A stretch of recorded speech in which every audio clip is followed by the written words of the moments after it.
Yeah.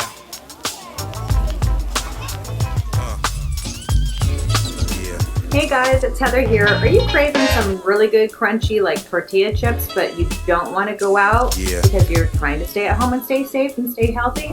Well, if you've got something laying around called tortillas, I've got a quick and fast fix to your crunchy tortilla chip desire.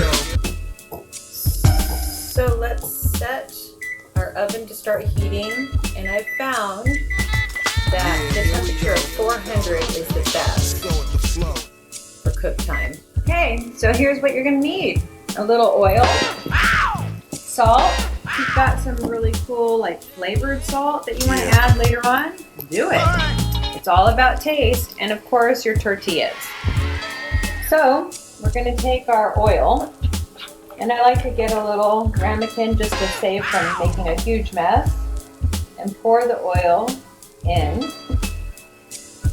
So we got a little oil pond, and then I put it in a bowl so that I save my counter from additional mess, but you don't have to do that. I'm just kind of picky about it. And if you have a brush, super handy to help coat your tortillas. And what I'm going to do is I'm going to take some kitchen shears and grab a little stack and start cutting them. You can come however you want them for your shaping of your chips, but I'm going to just do the little triangles. Super easy. Here we go. So cut as many tortillas as you want to do your batch in. Usually a single layer on a cookie sheet.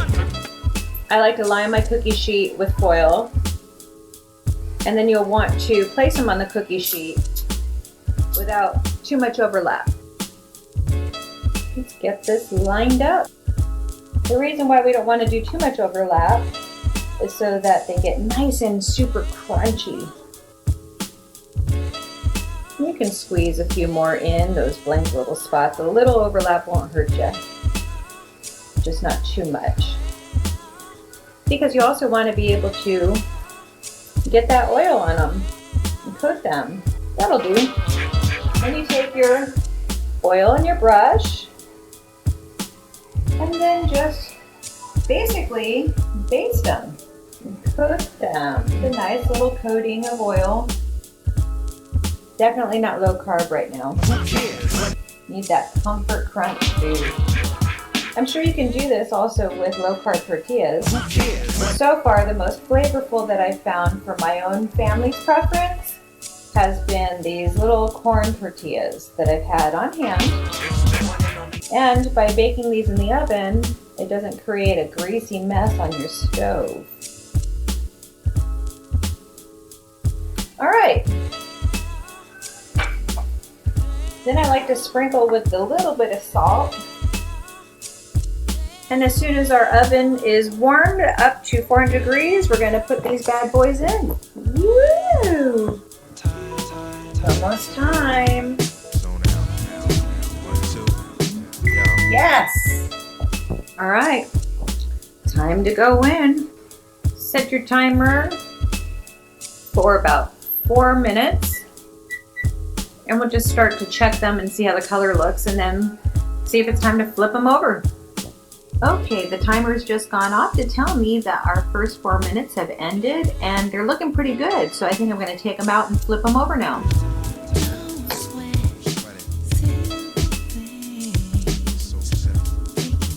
You can see that color is starting to turn a little bit on them. The oil is going through them. Now that I've flipped them over, I'm going to take my oil, because some of them look a little dry. We're not talking a whole lot of oil, just enough to help give them that crispy crunch. I'm not going to salt the backside because I'll show you what we're going to do when they come out of the oven. Let's put them back in the oven. Let's set the timer for another 4 minutes. Okay, the next 4-minute alarm has gone off. Let's take a peek and listen and see. Ooh, do you hear it? Do you see it? All right, let's run it for another 3 minutes and see how their color is coming along. You don't want to burn them, but we definitely want them to be super crispy. It's time. Oh yeah. Now we're gonna just sprinkle them with a little bit more salt. Well, there's still a little grease on them. And then I like to take you can take tahini. I have this really cool chili lime flavor salt that I've had in my pantry. And putting it on them. And there you go. Sprinkle a little bit more because we like flavor. And there you go. I mean, like, seriously, who doesn't love a good crunch? Mmm.